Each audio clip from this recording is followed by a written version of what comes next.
These hooks here, these tripwire hooks, are so you can hang up your towel.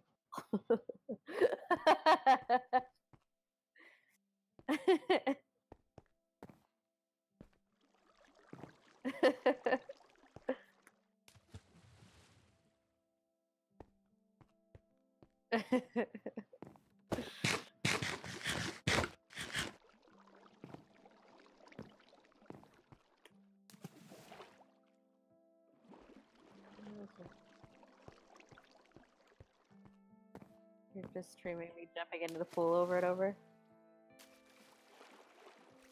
Hmm? No, it's okay.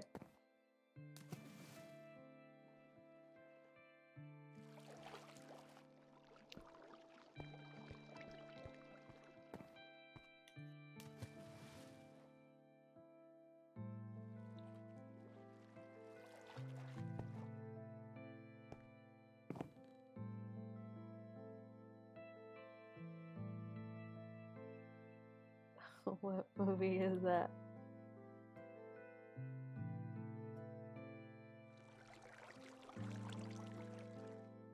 How come I always... Oh, no, here. Is that it? There we go. Yeah. No? Yes. I was pulling up your live stream when I was trying to decide if it was correct.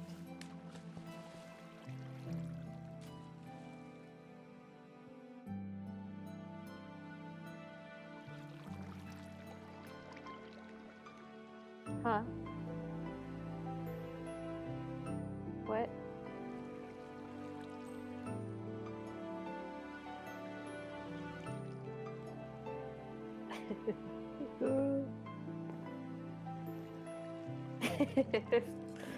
It's kind of funny to watch her just jump in the pool over and over again.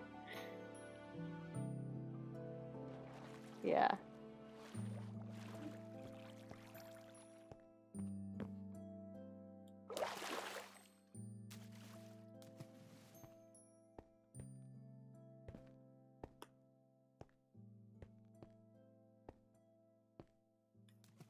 What movie is it?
I have music.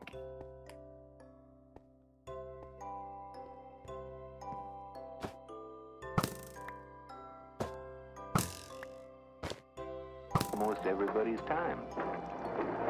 Maybe Smokey Crabtree, who lives way... mink or beaver he or his son Travis caught.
boys think about going turkey hunting this year? I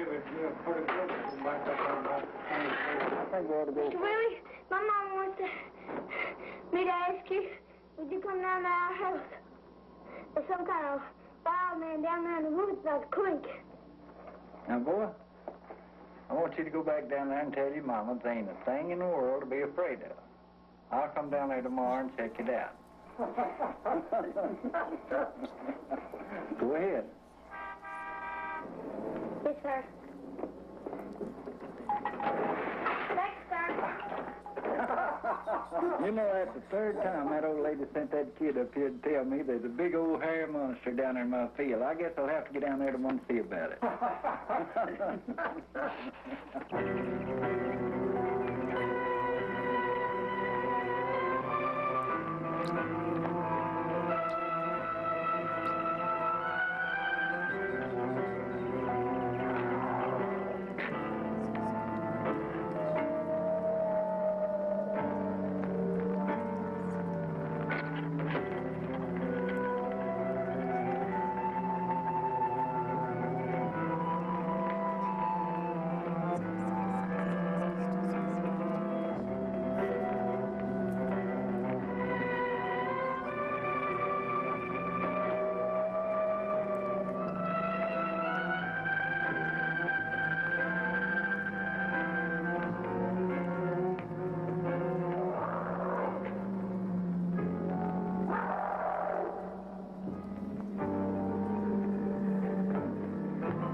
I was 7 years old when I first heard him scream.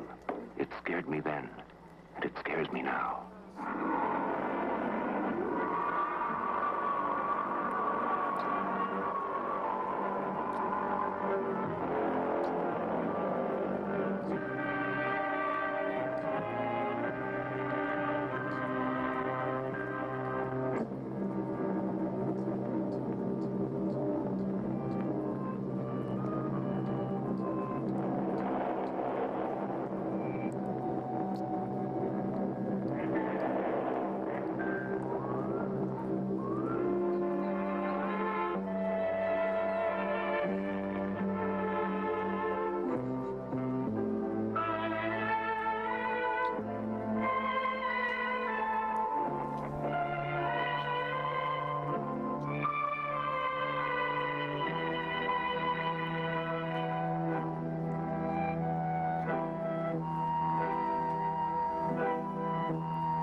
This is Falk, Arkansas.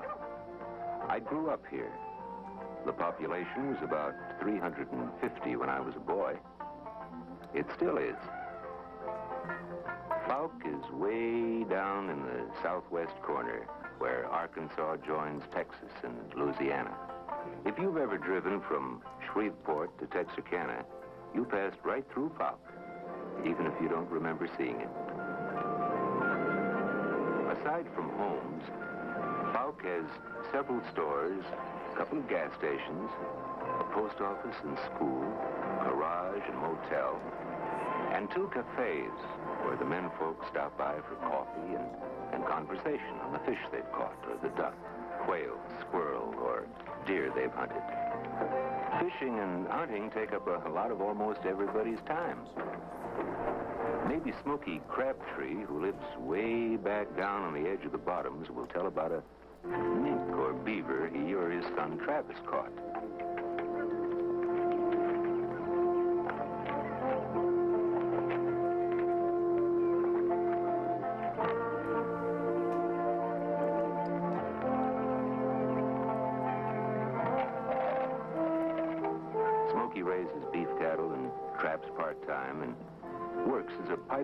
shelter when the good jobs come along.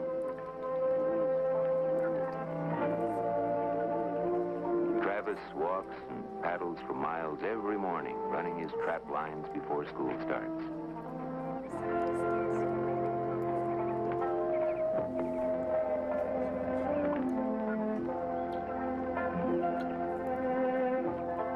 Most of the people who live around Fouke are farmers or ranchers. This country is rich and fertile, plenty of grass and water. Our land is veined with a great network of branches, creeks, river, and lakes. Fouke is a right pleasant place to live. Until the sun goes down.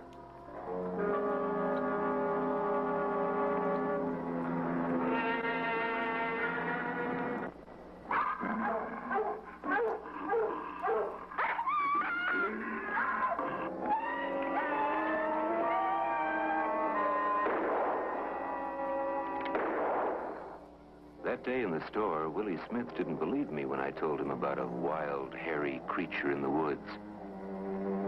He believes me now.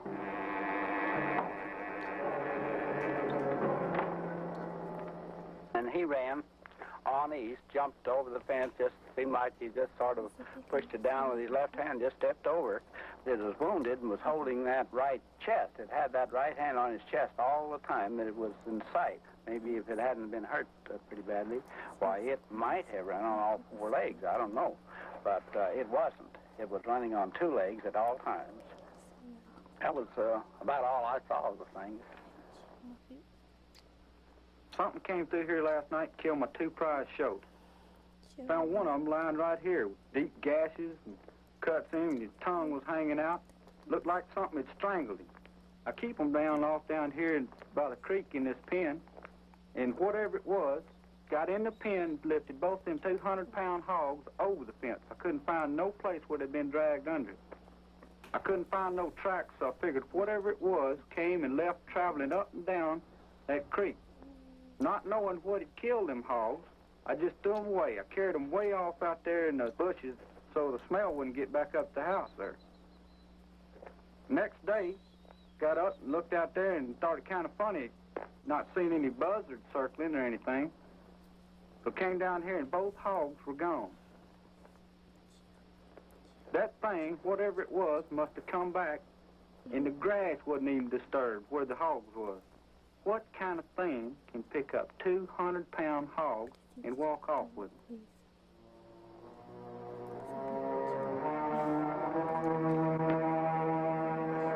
I doubt if you could find a lonelier, spookier place in this country than down around Boggy Creek.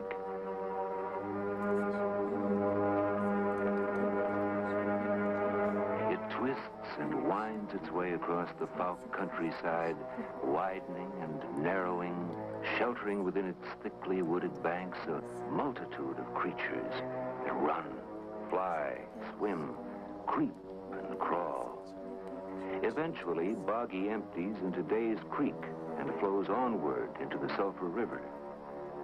Heavy rainfall half the year causes our creeks and rivers to flood and spread over wide sections of densely thicketed and forested bottomland.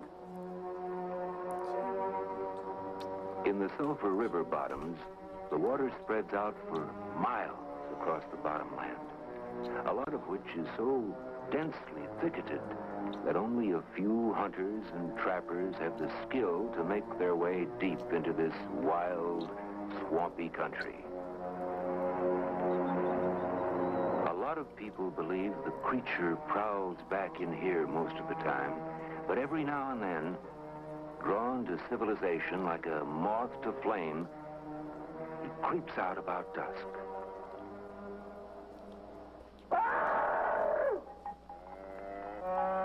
These nighttime visits have set off waves of terror around Fouke for over 15 years. What in the world is this creature? Where did he come from? And what does he eat? Are questions I've heard discussed a 1,000 times around winter fires and on hot summer evenings. When the creature, whom the newspapers quickly named the Fouke Monster, was first seen, He didn't seem to make any special effort to hide from people. At least Fred Crabtree, a farmer who hunted a lot, had that opinion.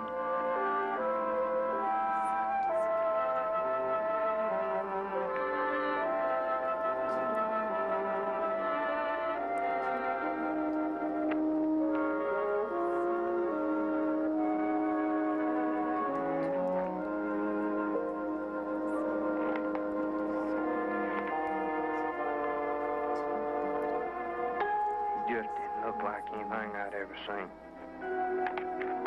I thought at first it might be some kind of a wild man. I couldn't tell all that hair just what it was. I changed my shells and my shotgun from squirrel shot to my buckshot. More for my protection than anything else. If I'd have had my rifle, I believe I could have knocked him down easy. But I doubt if I would have. Because I kept thinking, it's just a chance. Might be a man. And if I'd have shot that thing, it turned out to be a man, I'd have had to live with that the rest of my life. Although he was never sure, Fred got the impression the creature had been washing his feet in the icy water. A few months later, James Crabtree was squirrel hunting, only a short distance from the spot where Fred Crabtree had seen him. I've spent a lot of my life in these woods, and there was something strange about that evening that I couldn't put my finger on it. It was just a feeling I had. There didn't seem to be as many birds and little small animals out as usual. In fact, they seemed mighty scarce.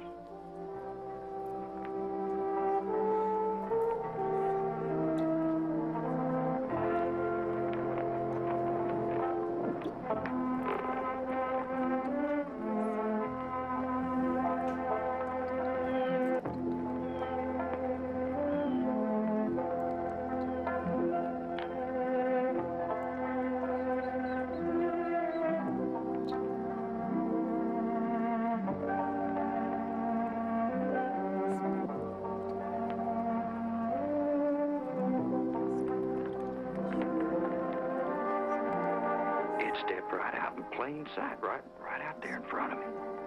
And it was some kind of thing that I've never come across before. Well, he stared at me for a little while, and he just slipped out of sight. I never saw him again. Neither Fred Crabtree nor his Uncle James told anyone about their experience for years. They figured nobody would believe them. He always travels the creeks. That was one of the first things we figured out.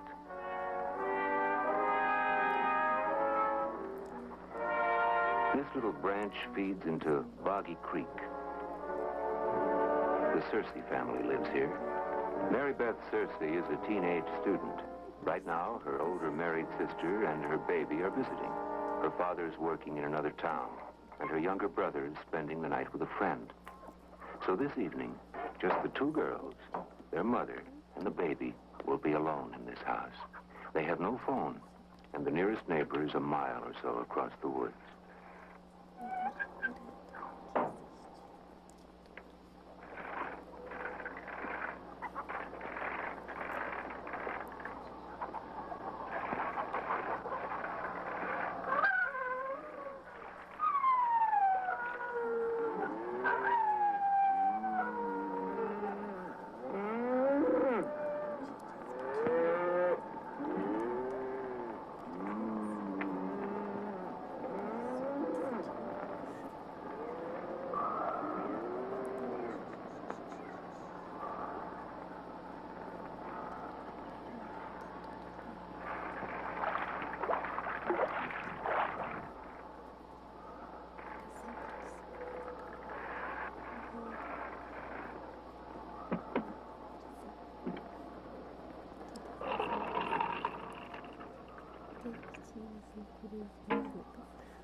Mary Beth?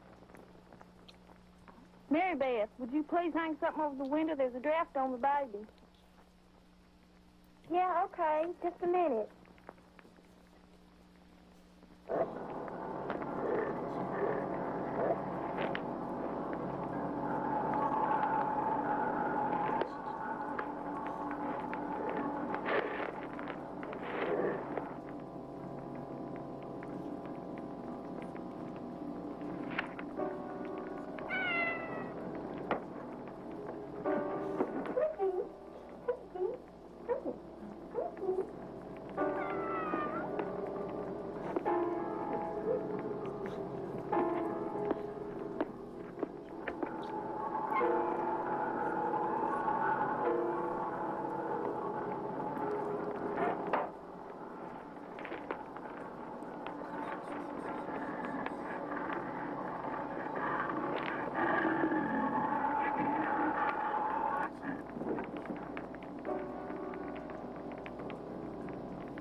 Mary Beth, would you please hurry up? This draft's gonna give the baby a cold.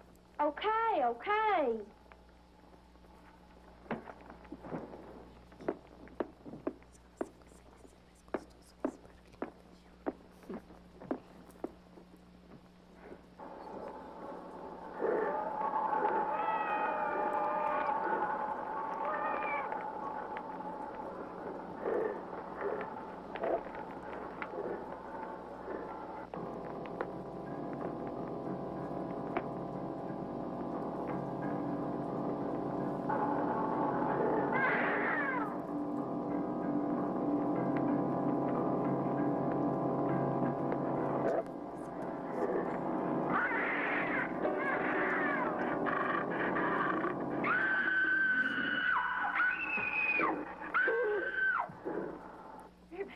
What's the matter with you?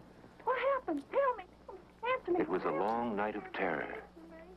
In a few minutes, Mary Beth was revived, and the three women, shaking in fear, freezing at every sound in the darkness, waited out the long hours of blackness. The baby slept peacefully through it all.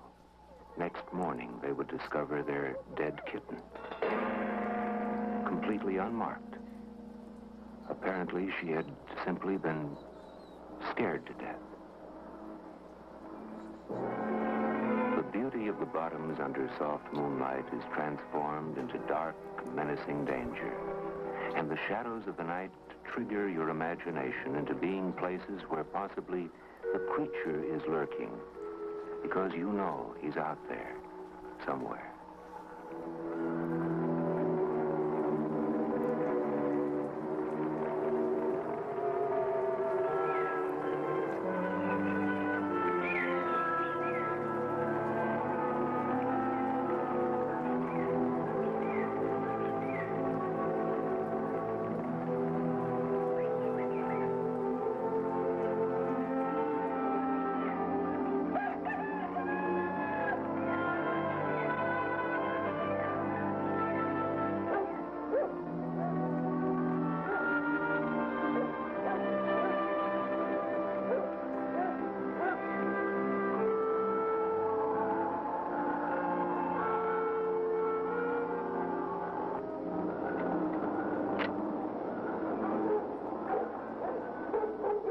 If, like this 13-year-old boy, you've grown up as a woodsman and hunter, you never miss an opportunity to get yourself a deer.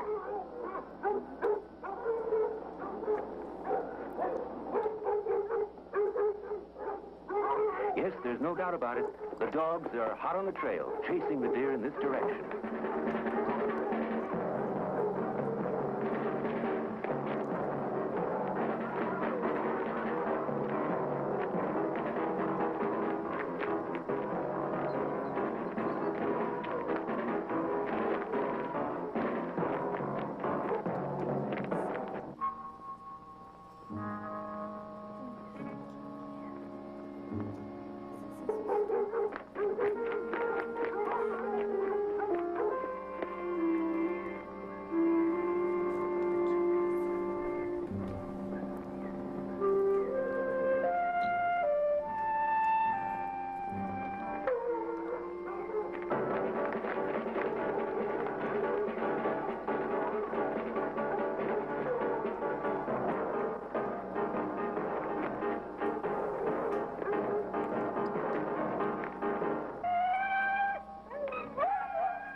Later, they found 2-inch saplings broken down by the creature in his pain and fury.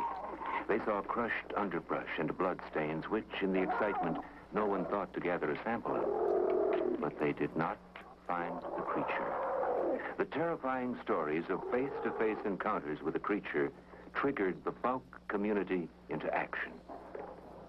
A big hunt was organized, with some of the best hunting dogs in Arkansas and Texas involved. They even brought in some famous dogs from Tennessee. I got to go along, and I still vividly recall how I was trembling with excitement. We had heard that earlier some other dogs had refused to trail the creature, cowing in fear and running back at the first whiff of his sour pig pen smell. But we were confident our dogs would get the job done. What it's all about. Yeah.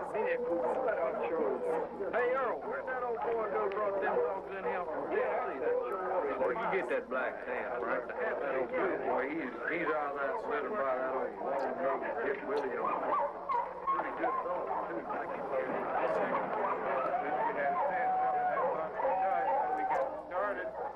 Listen, when old Henry Red Dog crossed the trail, there won't be no doubt it's him.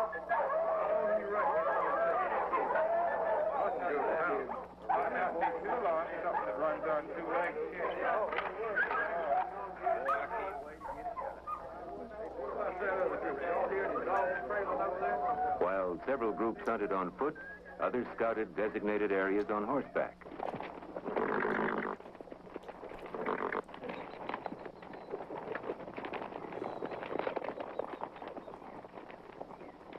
While we made our way along the dirt road he had been crossing, the men on horseback swept across the woodlands along the creek areas.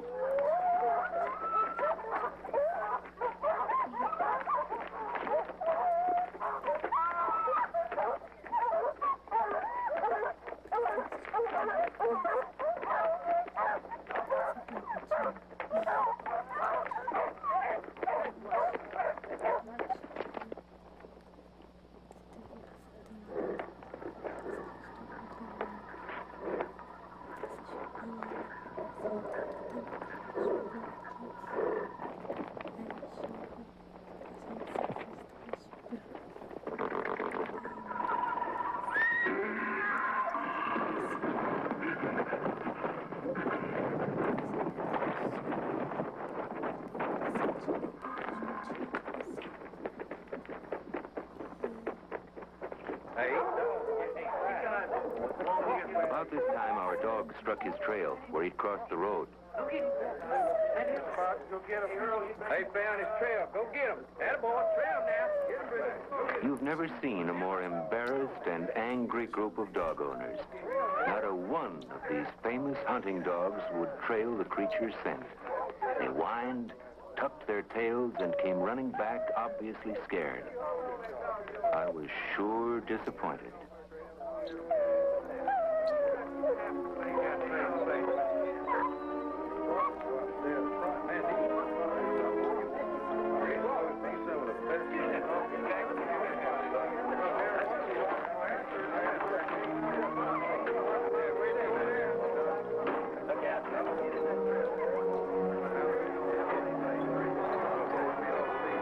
Despite the failure of the dogs to trail the creature, several groups of hunters kept going far into the night.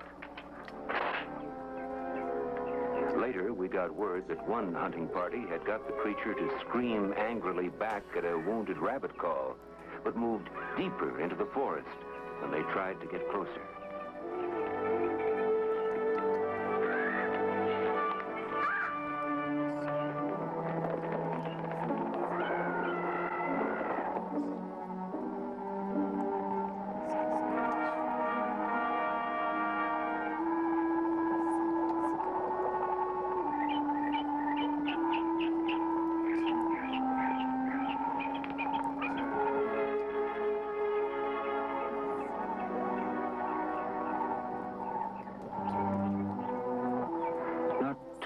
The hunters were interested in plunging into thick woods in pitch darkness, knowing he was out there. Often I've tried to imagine how the creature must feel, since his very appearance and the sounds he makes frightened us. Our immediate reaction was to try to kill him. I suppose if a strange-looking creature from another world showed up, he'd get the same reception. Actually, at first, the creature didn't try to harm anybody. But now, after being hunted and hurt, he suddenly disappeared. So far as we know, he wasn't seen again for 8 years. Where did he go?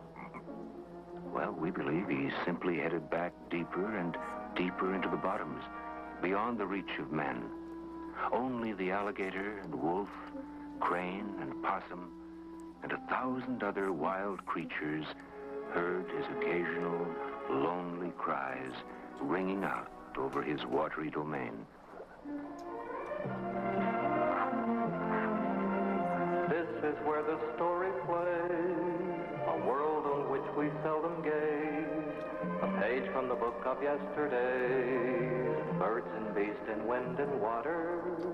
Here beneath the bright blue sky, no man's more blind as the eagle's eye, and things that crawl or swim or fly, feed and breed and live and die.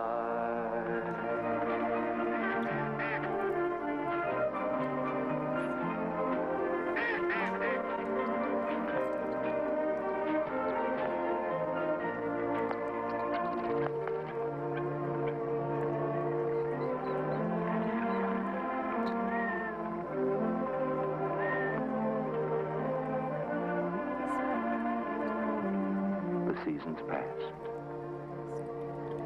Summers into falls, winters into springs, and somewhere in the remote wilderness of the bottoms, the creature spent his days.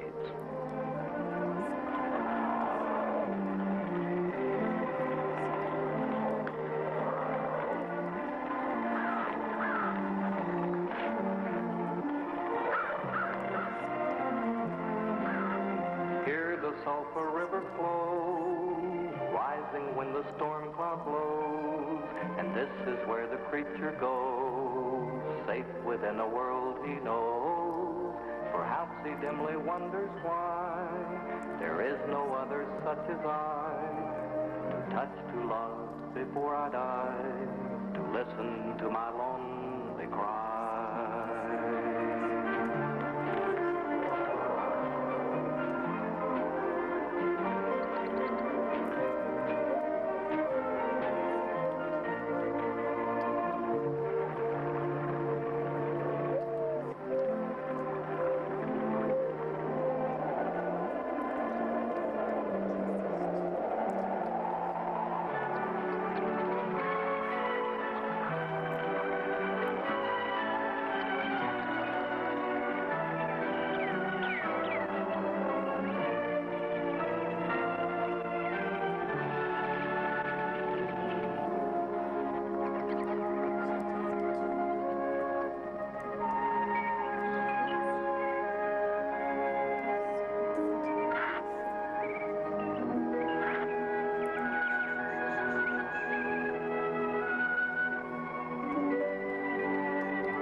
None of us Falk boys would admit it, but for a long time, knowing the creature might be around had put a damper on our pack trips back into the wilderness.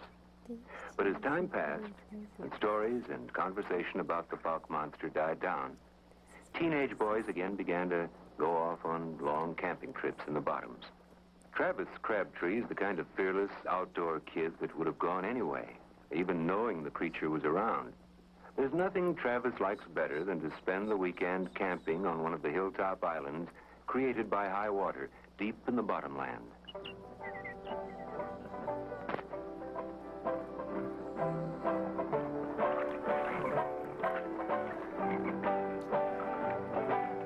Hey, Travis Crabtree, wait a minute for me. Let's go back in the bottom, back where the fish are biting, where all the world's inviting, and nobody sees the flowers bloom but me.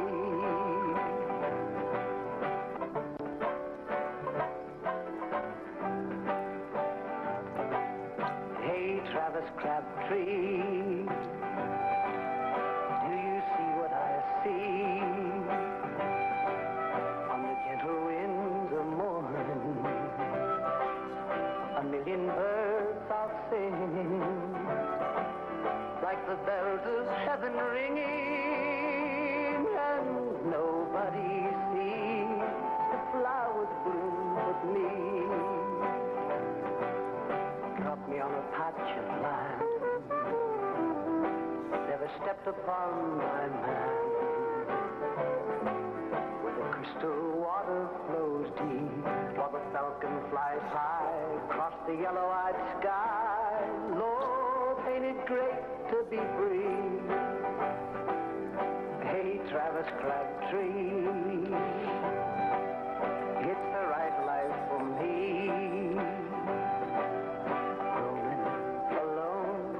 Bottom, while the birds and beasts are crying, because the sun is dying, and nobody sees the flowers bloom but me, and nobody sees the flowers bloom but me, and nobody sees the flowers bloom but me.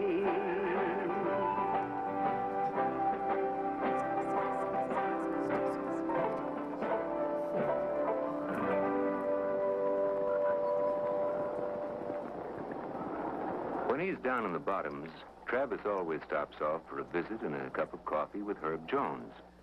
Herb Jones is a man who likes a lot of privacy. He's been living alone in these bottoms for the past 20 years.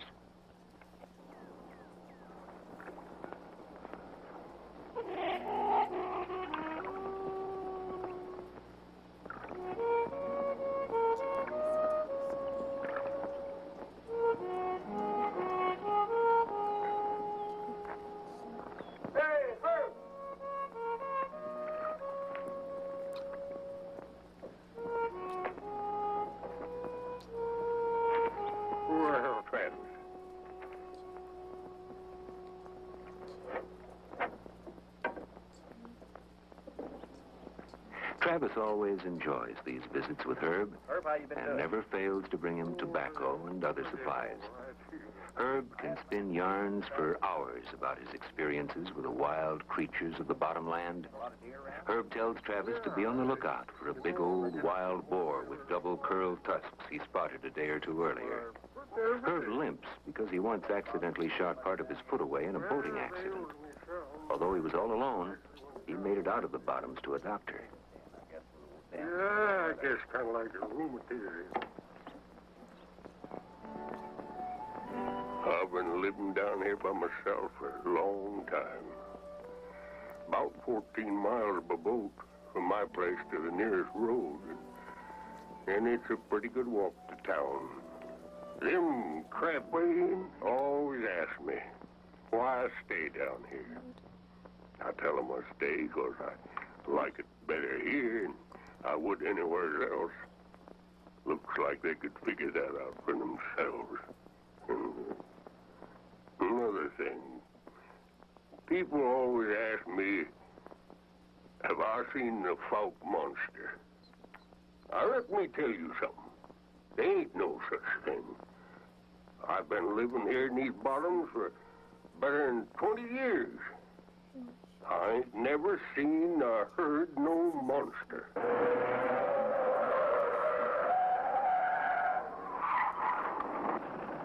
What was that? I don't know, but let's get out of here.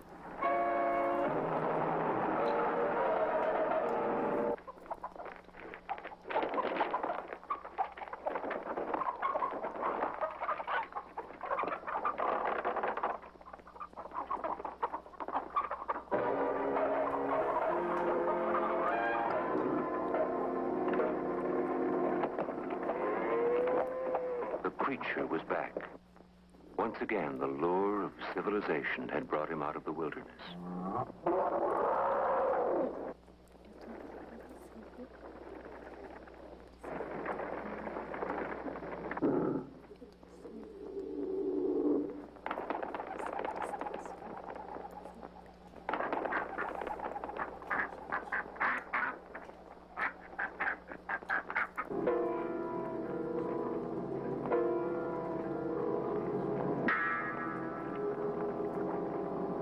Soon, newspaper headlines would herald the return of the Fouke monster, and people would get together around Fouke to relate the latest rumors on the creature. Every dead animal found in the forest was blamed upon him. This dog and others found dead might well be his victims. Excitement in the community reached a new peak when a farmer named O.H. Kennedy discovered these strange three-toed footsteps in Willie Smith's bean field. Radio, newspaper, and television coverage resulted in nationwide publicity. Down there it is. Must not be over 4 inches wide. Mr. Kennedy, you say you found these tracks late Sunday. Now, was that late yesterday afternoon? Yes, sir. Just before sundown. My wife and I went out for a ride. She's been feeling poorly lately.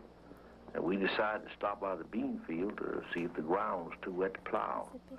We called Willie Smith right away.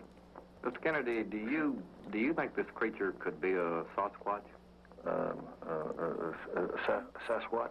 I don't believe I know what that is, sir. Well, the Sasquatch was the Indians' word for a legendary giant tribe of very shy people. They live mostly in the woods up in the Pacific Northwest. Well, I didn't see anybody. All I've seen, sir, is these tracks. Well, now, doesn't the Sasquatch have a normal 5 toes? This thing here has only 3 toes. Yes, and the adult Sasquatch footprint is bigger, too. It's 18 inches long on the average. Could these be gorilla tracks? No, I don't think it's a gorilla. A gorilla has 5 toes and very seldom moves upright on 2 legs for very long. This thing has had to drop down on all 4s to travel this far. What about a orangutan? This is the same thing people around here have reported seeing over the past few years. He's reddish brown, and that's the same color as orangutan. Well, I don't think this could be orangutan. The number of the toes are wrong. Excuse me, Mr. Kennedy, you spent a lot of time working in this field, right? Did you ever see tracks like this any here before? No, sir. I can't say that I have. There's a lot of fresh animal tracks around this field all the time. Deer and wolf and bobcat and all kinds of other tracks, but I've never seen anything like these before. Well, Mr. Kennedy, did you ever hear anything out of the ordinary down here? Well, I've heard some pretty peculiar things out here, but I've never seen nothing unusual out of this before. I wonder what moves the creature to pick a particular patch of woods and return to it again and again. These woods, next to the bean field, must be one of his favorite haunts. Oh, and what I heard, I guess it was what I didn't hear that made it kind of spooky. Even when that tractor's running and you can't hear nothing, you get a funny feeling that something's wrong. And I think, wasn't sure, but I think I'd hear a low growl or a hoot or grunt or something from back at the trees. And know there's something out there's watching you. And there's some kind of animal hanging around this field, all right. And he ain't no animal that from this part of the country. He always travels Boggy Creek.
Bessie Smith's children playing at the edge of the woods over there, where Kennedy heard the creature.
That's Charlie Walraven coming down the road.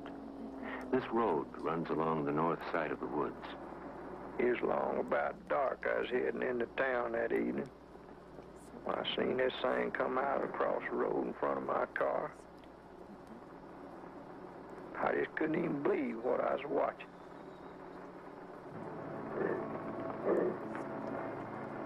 You know, I reckon there's a lot of folks that don't believe anything till they see it for themselves.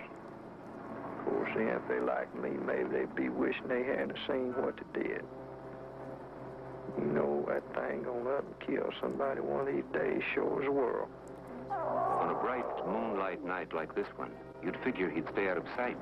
But nothing seems to worry him when the urge to prowl comes over him. It could have been a fatal mistake if the man who lives here had been home tonight. He has a high-powered rifle handy and knows how to use it. His daughter, Nancy, has invited 2 girlfriends over for a bunking party. No, our team's much better in Arkansas High. You know that. Arkansas High, I know, but their defense is. Yeah, but look at their offense. Nancy, I like the way they cut your hair. I think it's cute. Well, Frank liked it long. He's been sulking all week. Now, don't pay any attention to him. He doesn't know anything about it. Did y'all hear something? That's the wind.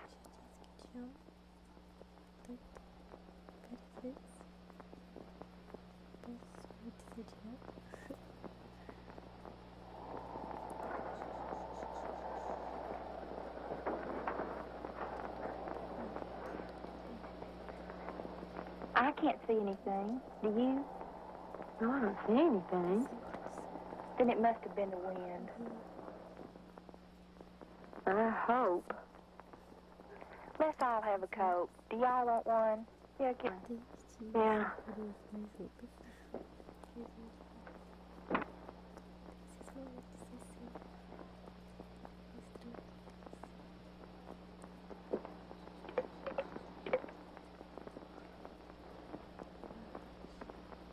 Nancy, there's somebody moving around outside this trailer. Do you think it could be some of the guys? If it is, I'll kill them. I can't believe it's them. They went to that game in Texarkana. Listen. I hear something breathing.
I don't either.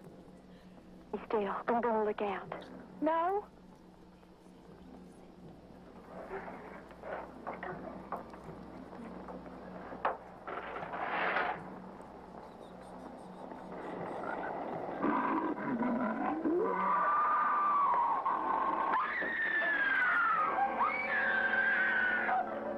Next morning, when her parents returned, they would find the girl still half hysterical with shock. Before the creature finally wandered off, he smashed flower pots and overturned everything in sight. These radical changes in his usually cautious behavior may be caused by lonely frustration, for he apparently is the only one of his kind. Normally, he never comes out of the woods before dusk, and then moves very cautiously, staying within quick return to the shelter of the trees. But tonight, he's on the rampage.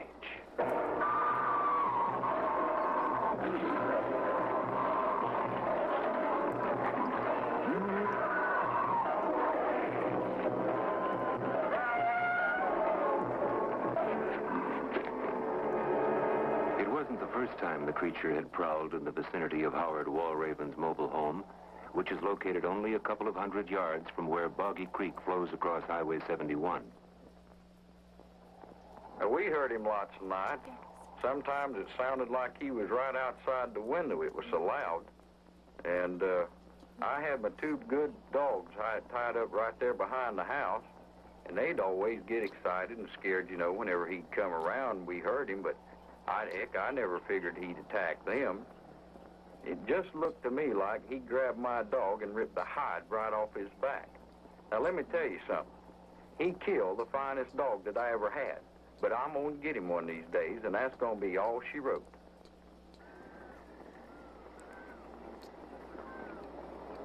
Sometimes the creature sticks to one patch of woods for a long time, then impulsively works his way far up the creek. creeks before being heard from again. The creeks. He always travels the creeks. When he next showed up, it was several miles upstream. In the spring, this house was rented to two young couples who moved in together to save money.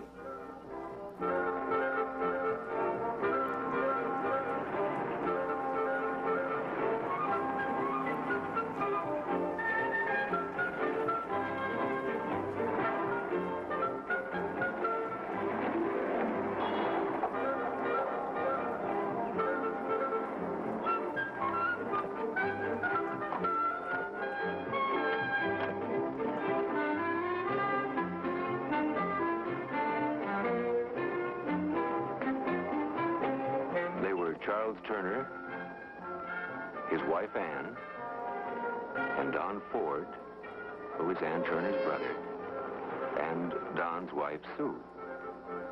Each couple had a small child.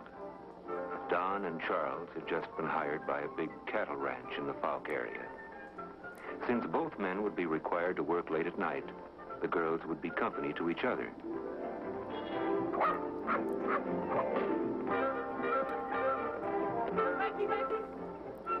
The two families moved in on Monday. Thursday night, the first of a series of hair-raising incidents occurred.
That was?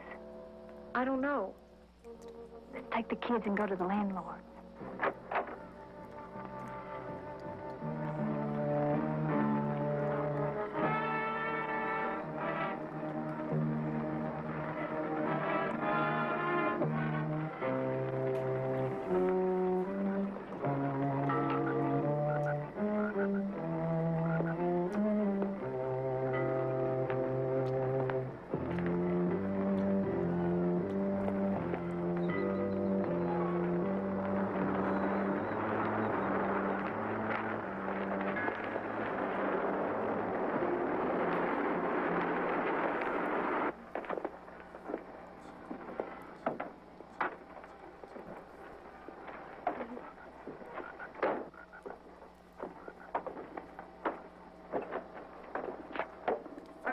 good look around, and I couldn't find the thing. Are you sure you don't want to go back to my place till the men get here? No, that's okay. If you've checked and you're sure there's nothing here, then we'll be okay, I think. I couldn't find a thing. So I'll come back in a little while and check on you. Okay, listen, Mr. Johnson, we sure do thank you. We appreciate it so much. Well, you're welcome. I'll wait here till you get in the house. Okay. Bye-bye. Bye.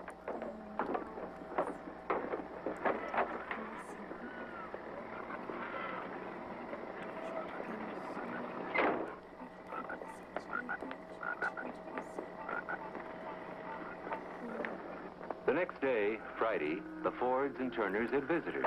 Don Ford's younger brother, Bobby Ford, and a cousin, 12-year-old Corky Hill, arrived for the weekend. They'd heard about the great fishing around Fouke and were anxious to wet a hook. Y'all be back before dark. Yeah, we're going to bring back the supper.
told you the fishing was good here. They're here. Just have patience.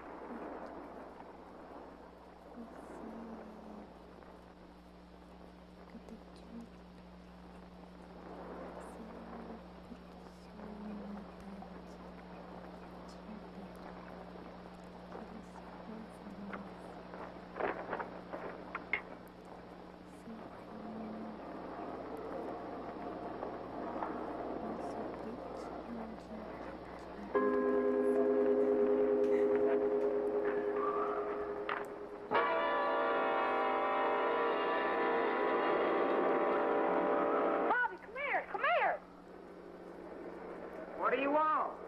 Come here, come here.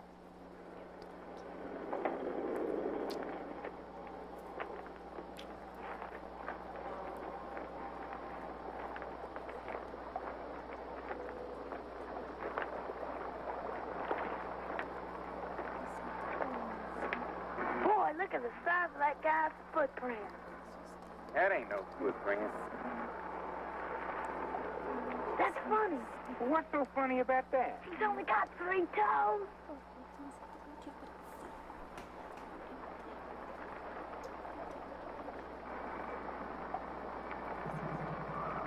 Well, it's getting kind of late and the fish aren't biting anyway, so I think we ought to go. Sure is spooky down here.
hear something.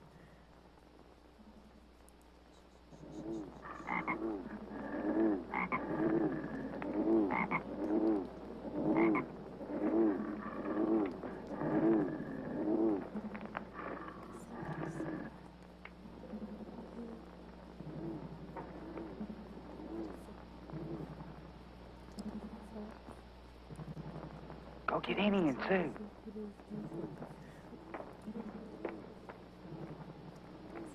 Get up, Bobby Short's up. Oh my gosh, back.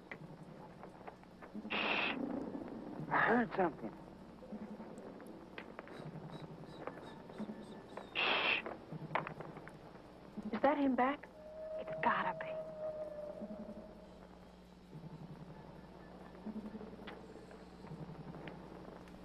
Corky, go get the kids.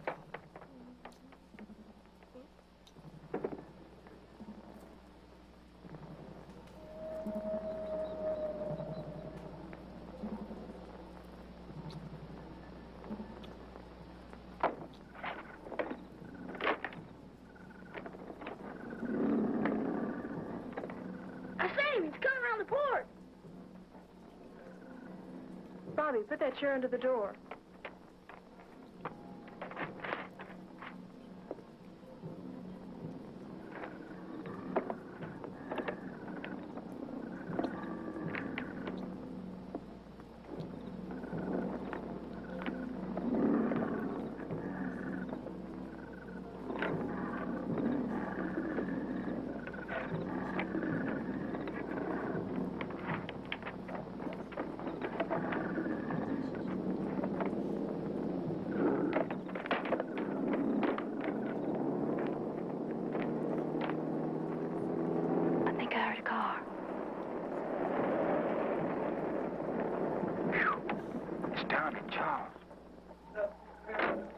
Hey, Don, listen. I swear to you, man. You wouldn't believe what happened. I've never seen nothing. That's right, man. You wouldn't believe it. I ain't never seen nothing. I was just down the corner. I ain't seen nothing. Everybody talks at once. That's pretty good fast. I ain't lying. Just calm down. Y'all just been around this we can't all talk at one time. I told you there was something funny about that footprint I found. I just told you there was. This is the second time in 2 nights that someone has been around this house. I think we ought to have some kind of protection. I ain't lying, man. Think we ought to go to the landlord and get the gun? That would be a great idea. Why don't you go down and get the gun? I'll stay here with them, and everything will be a little quieter tonight. We know. Okay. Okay, I'm gonna go with you, all right? You're going after a gun. We'll have a gun here. Now, y'all don't be scared now, okay? Go on in the house.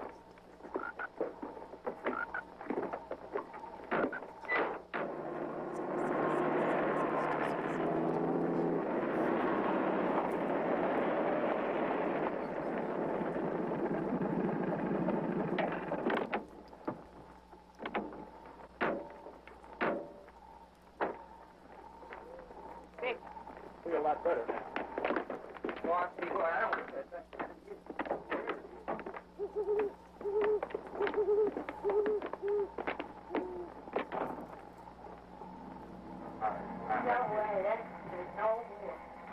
I'm just glad Charles and Dawn are home. Yeah, me too. Listen, Corky, you got to get some sleep, and so do you. I'm going to go on to bed.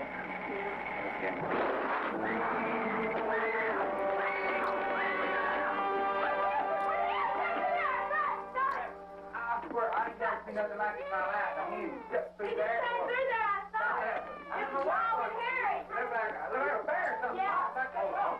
Almost that bear. Fine, go get the light, and we'll go see what this thing is. Hey, what for?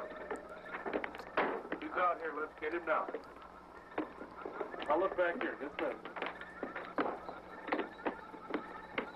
Your eyes open. Hey, you are. I ain't scared of that cat, you know what I'm saying? What's that right there? Stand right out of here, Charles. Is that him? Right there? Yeah, that's him. You better say something out there. You better say something. Hey, man. Gonna shoot. Shoot him! He's not saying anything. Shoot him! Shoot him! Shoot him!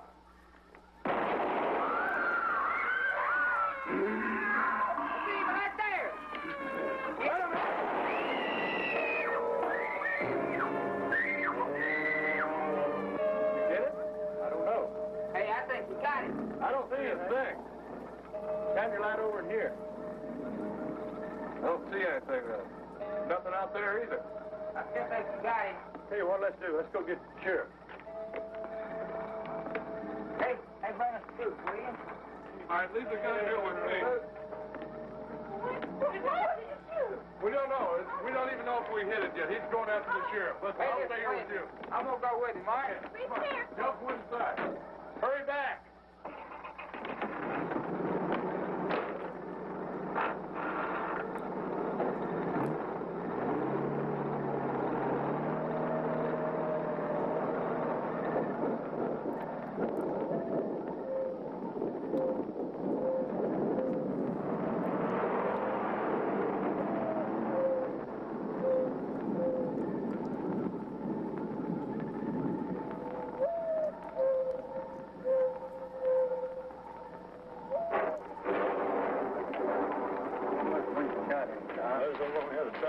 What did it look like?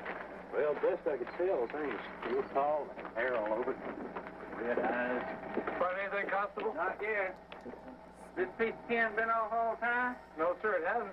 Have you looked in under there? No, sir, we haven't looked down there. Here's a panther track and a little cub with it under the house. You mean a panther's been living in the house? That's what it is. It's a panther track. That wasn't any panther we shot at, Constable. No bet on that. Well, That's what that track is. You keep this shotgun, this light, and these shells, and then if you need me, well, you come at me. Okay, sir, we sure will. And I'm going to drive up the highway each way and look and see if I can see anything. We sure appreciate it. Yeah, and I'll pick the gun up tomorrow sometime. We sure do thank you for coming back. You're welcome. Thank you, sir. You're welcome. If you need me, give me a call. Okay, we sure will. Yeah. Damn glad you came. Yeah. Good night. Good night. What kind of place is this? I mean, a panther living under the house? Somebody trying to break in. Well, we've got flashlights, we've got the gun. Now let's all go to bed, get some rest. I'm with you. Go to bed. Come on, Ed. All right. Let's go. Come on, Ed. It's got to stay here with the thing coming through the window, though. Don't worry about it. We got the gun. I don't want to stay here no more with that thing. Well, I got to go to the bathroom.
When Bobby could not be aroused from the state of shock he was in, everyone piled into the car and raced to Constable Walraven's house for help. Walraven took one look at Bobby, arranged a police escort, and sent them on to the hospital in Texarkana.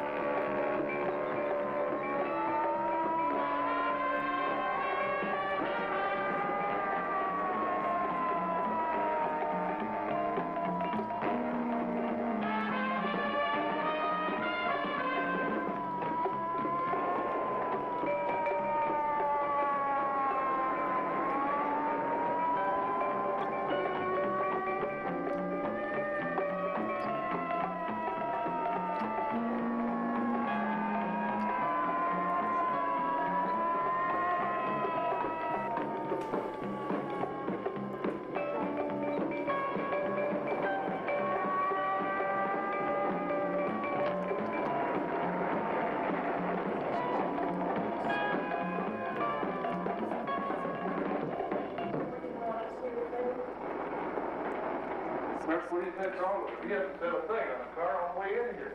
Move. Get the move. Haven't said a word. The breathing's got it funny. Think you'll be all right? Let us check everything. We'll let you know. My husband's 60 over 40. I think you better start an hour. He's in a state of shock. Bobby recovered swiftly, and the Fords and Turners moved away. They don't plan on coming back.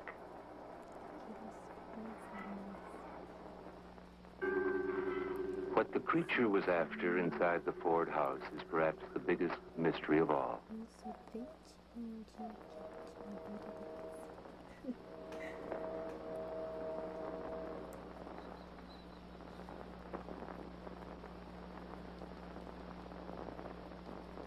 I was thinking about it today when I decided to drive out to our old home place, now run down and abandoned. Standing out in this field, it all comes rushing back. And an icy tingle starts down my spine when I recall that terrible, lonesome cry.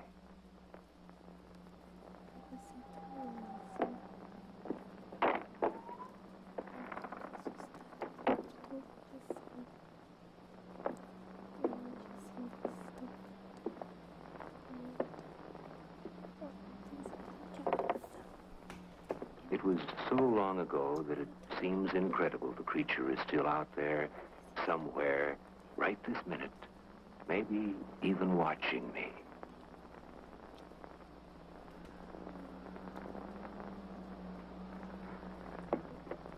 Of course, you may not believe that, or any of this story. You may think the whole thing is a hoax, and that's your privilege.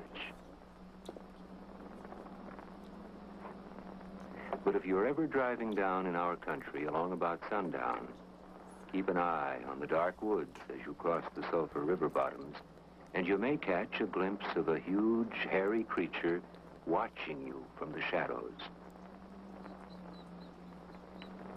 Yes, he's still here. And you know, I'd almost like to hear that terrible cry again, just to be reminded that there is still a bit of wilderness left. And there are still mysteries that remain unsolved, and strange, unexplained noises in the night.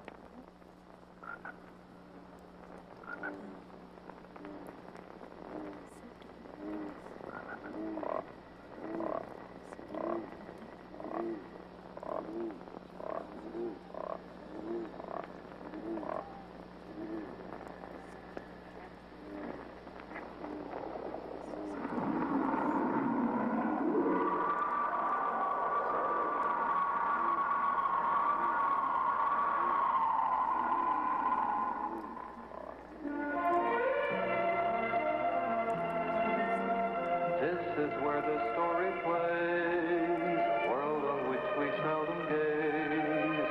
Page from the book of yesterday, birds and beasts and wind and water, here beneath the bright blue sky. No man's smoke blinds the eagle's eye, and things that crawl or swim or fly, feed and breed and live and die.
he dimly wonders why. Is there no other such as I? Touch to love before I die. Listen to my lonely cry. Where he searches, where he goes. This, of course, nobody knows. But once you've heard his lonely cry, you can guess the reason why. For whether he's a beast or man, what drives him wandering across the land, his love for others of his clan, a loneliness he cannot stand. Perhaps he dimly wonders why. Is there no other such as I? Touch to love before I die. Listen to my lonely cry.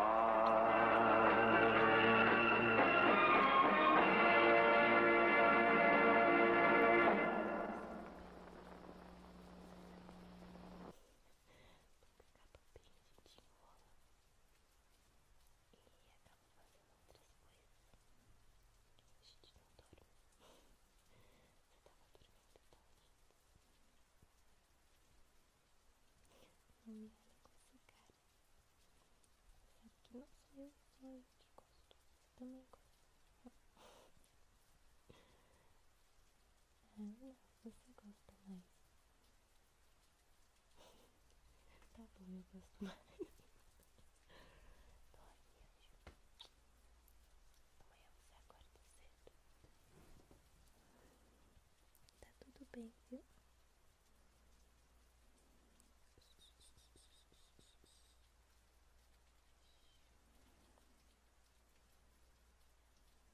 Te amo, anjo.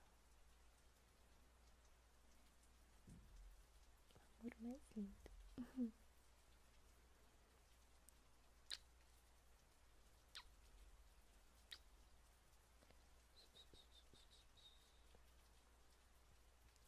Só escuto o barulhinho da chuva. Olha que delícia. Ai, gostoso. Eu acho que só você consegue ser mais gostoso que esse barulhinho da chuva.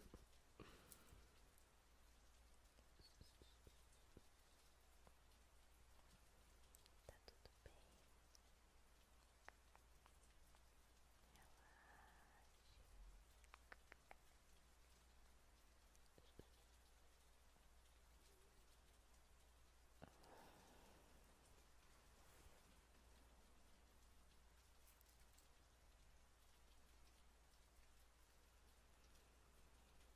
Que bom que você tá com soninho. Eu também tô. A gente vai pegar no sono junto.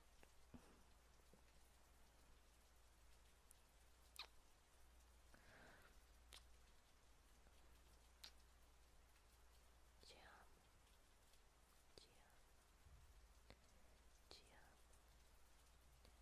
amo. Te amo. Te amo. Te amo, te amo, te amo, te amo, te amo, te amo. Te amo, te amo, te amo, te amo, te amo.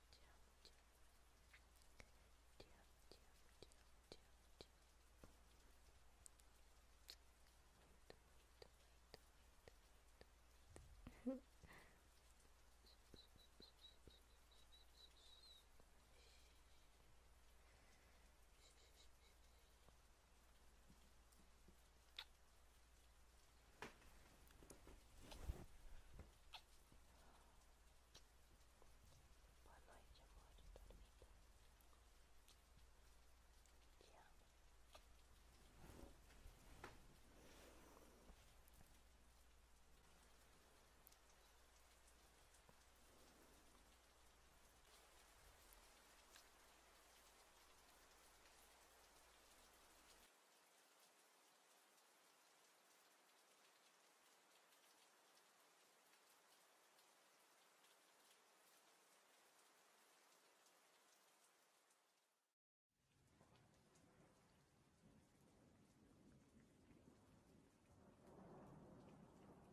aqui com você. Eu acho que você se assustou com um trovão, o barulho da chuva. Tá tudo bem. Eu tô aqui com você.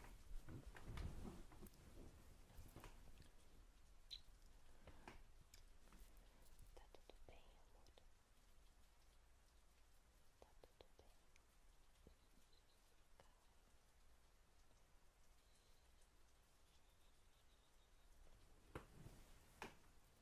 Eu tô aqui, amor.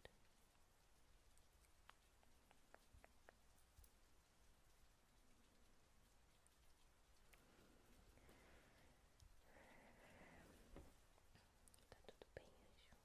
Eu tô aqui com você, viu? Não precisa ficar com medo. Eu tô do seu lado. Eu vou sempre estar do seu lado. Sempre. Até a gente. Meu anjo teve pesadelo. Me assustou com o barulho da chuva. Tá tudo bem, eu tô aqui com você. Pode ficar tranquilo, calma. Que eu tô aqui, viu? Tá tudo bem. Tá tudo bem.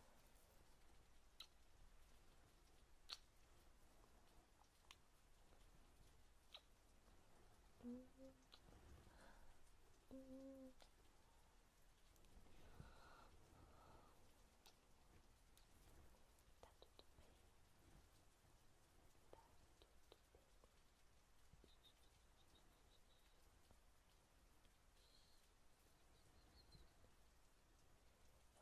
aqui do seu lado,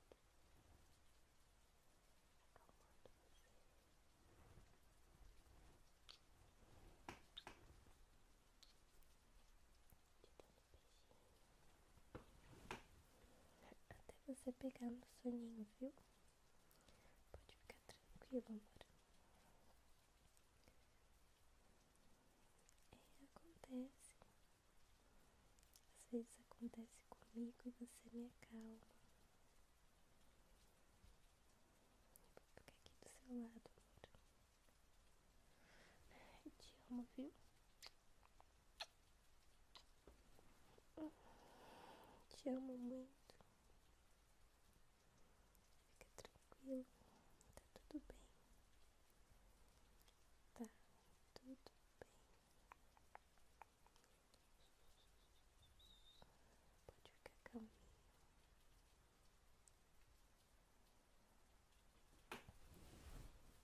Amor da minha vida. Te amo, te amo, te amo, te amo, te amo.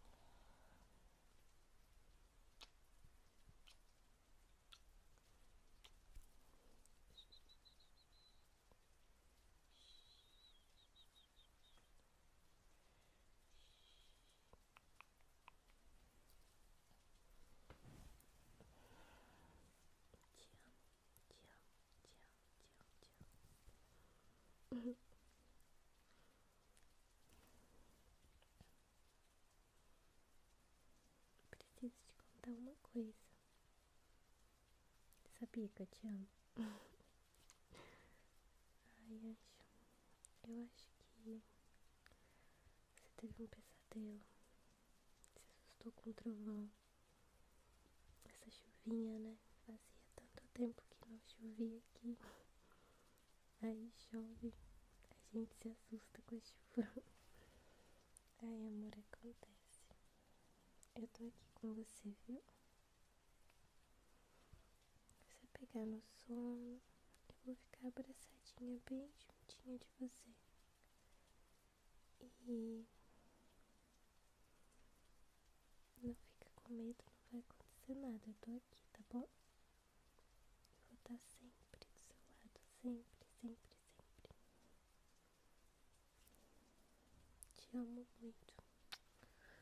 Te amo muito, muito, muito.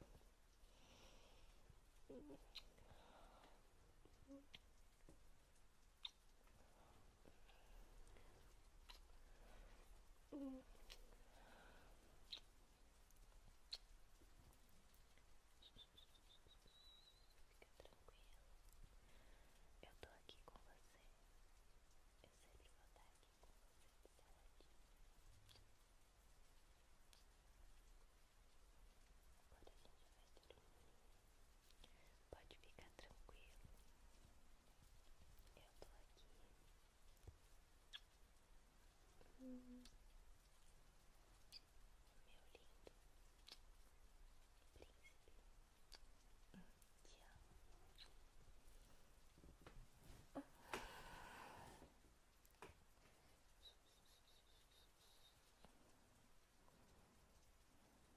Tá tudo bem.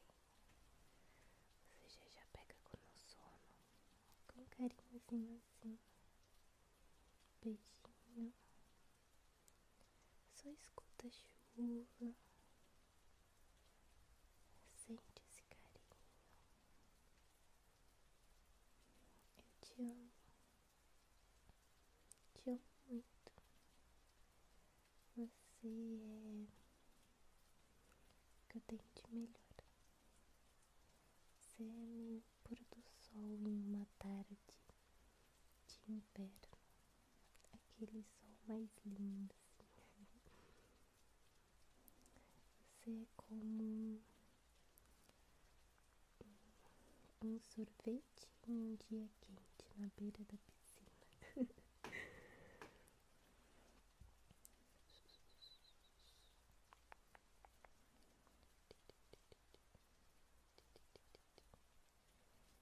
Fica calmo, tá tudo bem.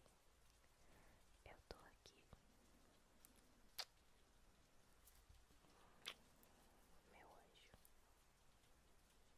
minha vida.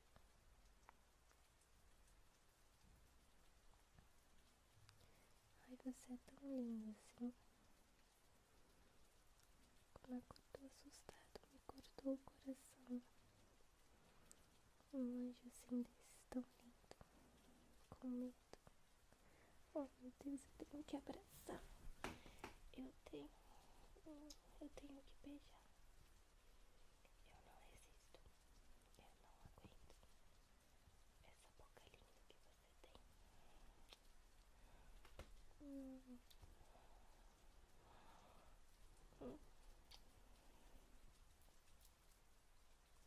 Namorado mais lindo. Oh meu Deus. Então fica assim, que eu não resisto.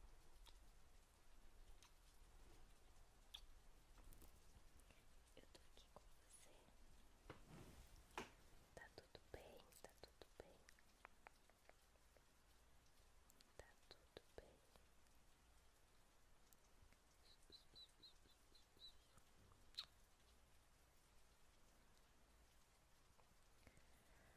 Respira. Escuta o barulhinho da chuva, meu amor. Fecha os olhinhos. Que o soninho vai voltar bem rapidinho. Tá bom? Tá tudo bem. Eu sempre vou ficar do seu lado. Não se preocupa, tá?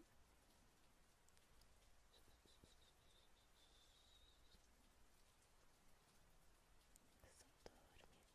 Fecha os olhinhos. Relaxa.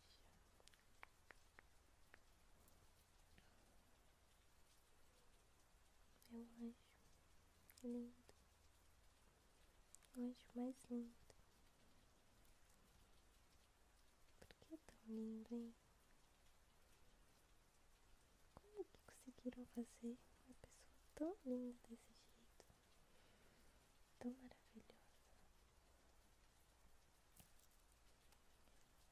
Você é perfeito pra mim em tudo. Em tudo você é perfeito. O melhor namorado que existe. De todos.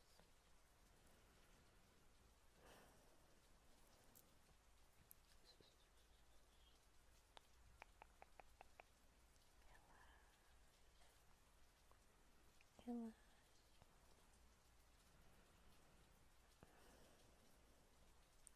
Já disse que te amo tanto, várias vezes.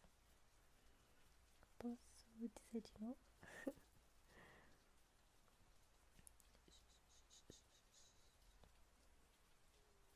Tá tudo bem, anjo, tá tudo bem. Eu tô aqui. Vou ficar sempre do seu lado. E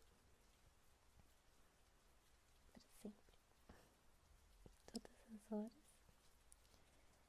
Desde as loucuras mais loucas que a gente faz. Até esses momentos assim, mais tranquilos.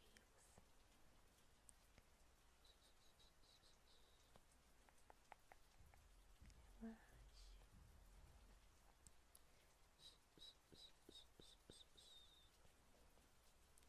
Tá tudo bem.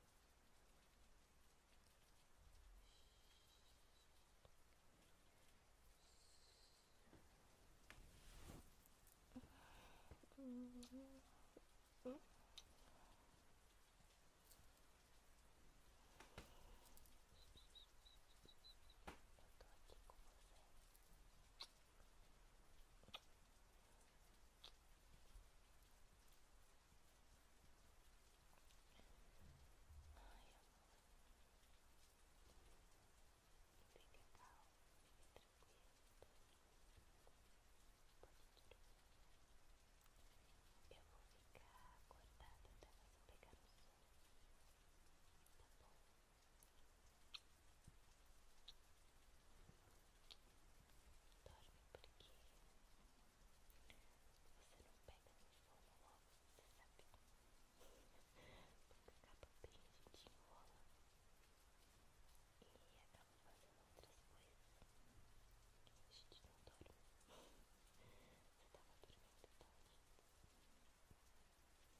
Sabe que não sou eu, só eu que gosto. Você também gosta.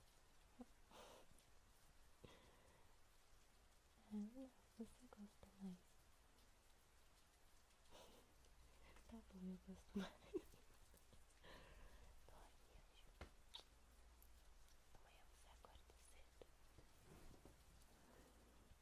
Tá tudo bem, viu?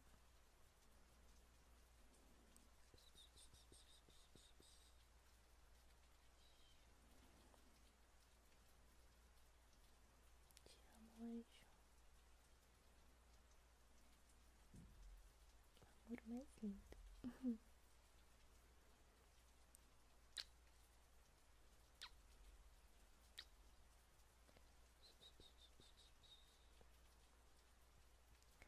Só escuto o barulhinho da chuva. Olha que delícia. Ai, gostoso. Eu acho que só você consegue ser mais gostoso que esse barulhinho da chuva.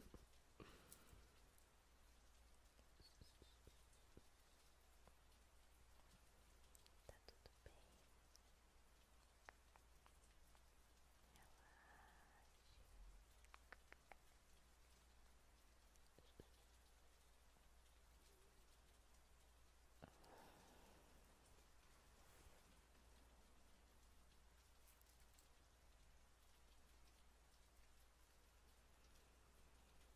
Que bom que você tá com soninho. Eu também tô. A gente vai pegar no sono junto.